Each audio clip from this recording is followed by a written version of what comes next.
Chapter 2, A Dream of Another World, year 2877. I don't know much about myself. I don't even have a name.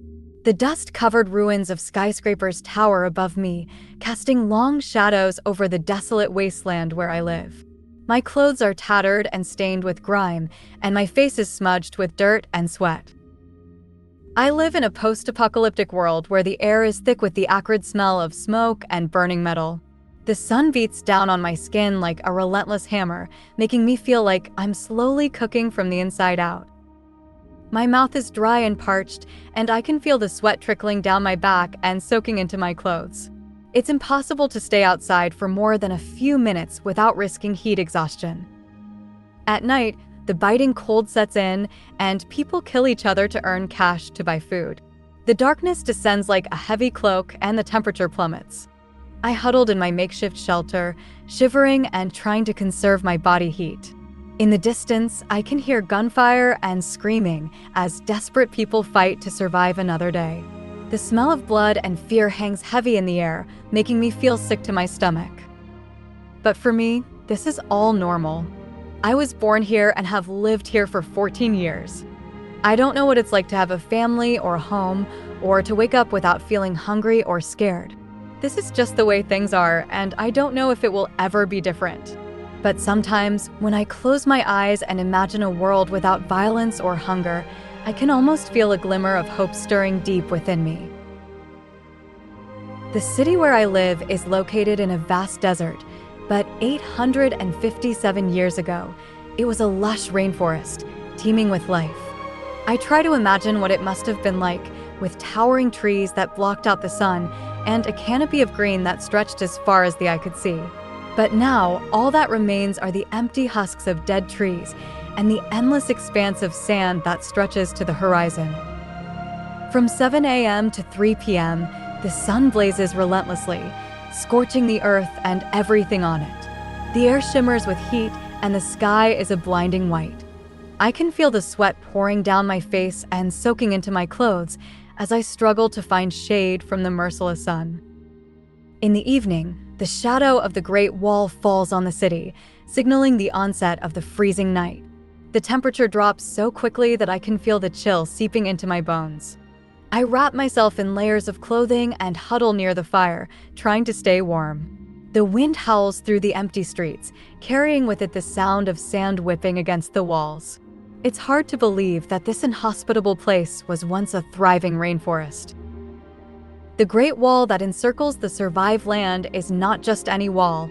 It's a colossal structure that looms 300 meters tall over the desert landscape. It stretches as far as the eye can see, and its sheer size and magnitude inspire awe and fear in equal measure. Originally built as a defense system against external threats during the early days of the apocalypse, the Great Wall now serves as the city's lifeline. It is the only thing standing between the people of Survive and the dangers that lurk outside its walls. And the wall is not just a passive barrier. It has been heavily weaponized with advanced technologies. Turrets bristle from its ramparts, and missile launchers stand ready to repel any attack.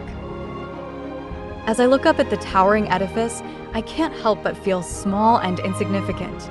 The Great Wall is a testament to human ingenuity and perseverance in the face of adversity. But it's also a reminder of the constant danger that the people of Survive face every day. The wall is a symbol of both hope and fear, and it's hard to imagine life without it. Despite its impressive fortifications, the Great Wall was not impervious to attacks, and the people of Survive had to fend off numerous attempts to breach its defenses. The wall was often the target of desperate raiders, armed with makeshift weapons and driven by hunger and desperation. But the city's defenders were well-trained and well-equipped, and they stood firm against every attempt to breach the wall. I can see evidence of these attacks all around me. The wall is scarred with bullet holes and shrapnel marks, and the ground around it is littered with the wreckage of failed attacks. But despite the damage, the wall still stands strong, a testament to the city's resilience and the determination of its defenders. For the people of the city, the Great Wall is more than just a physical barrier.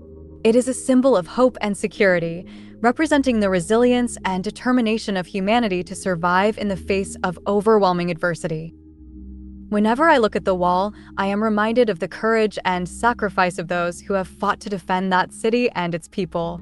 The wall may be made of concrete and steel, but its true strength comes from the indomitable spirit of those who built it and those who defend it. Sadly, they say the Earth is dying, and it will turn into a complete desert within the next few years. The once lush forests and vibrant ecosystems have been replaced with barren wastelands and scorching deserts. The sun beats down relentlessly, and the air is thick with the acrid smell of decay. It's hard to imagine that this was once a beautiful planet, teeming with life and vitality. I cannot fathom why they are not doing anything to protect it. The people of survived land seem content to live within their walls, isolated from the outside world. They have turned their backs on the planet that gave them life, and they seem unwilling to take any action to save it. It's a tragic irony that the very people who rely on the Earth for their survival are contributing to its demise. Although it may be too late to save the Earth, if people work together, they can still save themselves. The planet may be dying, but humanity still has a chance to survive. It's a daunting task, but with cooperation and determination, anything is possible. However, I do not see a single good reason to save these people. Even though I have lived among them for 14 years, I know what is right and wrong. The people are consumed by greed and self-interest. They are willing to kill and betray each other for a handful of coins, and they seem oblivious to the suffering of others. It's hard to feel sympathy for such people. Every day, I gaze at the Great Wall, wondering what lies beyond it. I have searched for years for a way to get to the other side, but the wall is an impenetrable fortress. But I refuse to give up hope. Someday, I will find a way to break free and discover the great city lies beyond the wall.